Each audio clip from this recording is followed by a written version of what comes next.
നിശബ്ദ നിഴലുകൾ. അർദ്ധരാത്രി. കോട്ടയം മാൻഷനിൽ മെഴുകുതിരികൾ വിറച്ചു.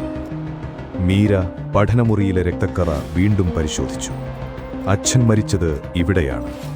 പക്ഷേ എന്തോ തെറ്റ്.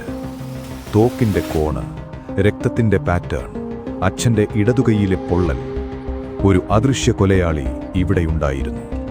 സ്വകാര്യ ഡിറ്റക്റ്റീവ് വിക്രം മേനോൻ മഴയിൽ വന്നെത്തി. കണ്ണുകളിൽ നിഗൂഢത. ആത്മഹത്യകൾ എപ്പോഴും കള്ളമാണ് മീര. കമ്പനി ഫയലുകളിൽ നിന്ന് കണ്ടെത്തിയത് ചോര പുരണ്ട രഹസ്യങ്ങൾ. സുരേഷ് വർമ്മ നിഴലിൽ നിന്ന് നോക്കി.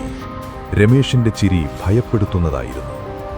എന്നാൽ ഏറ്റവും വലിയ രഹസ്യം അച്ഛന്റെ പഴയ ഡയറിയിലായിരുന്നു. കോഡഡ് സന്ദേശങ്ങൾ.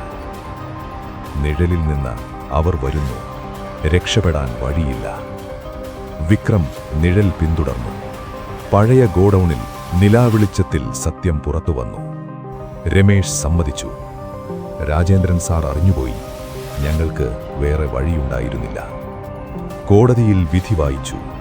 പക്ഷെ മീര ഇനിയും രാത്രികളിൽ ഒരച്ഛന്റെ മന്ത്രണം കേൾക്കുന്നു. ചില നിഴലുകൾ എന്നേക്കും നമ്മുടെ കൂടെ നടക്കും. ഇരുട്ടിൽ സത്യം മിന്നി, പക്ഷേ വേദന നിലനിന്നു.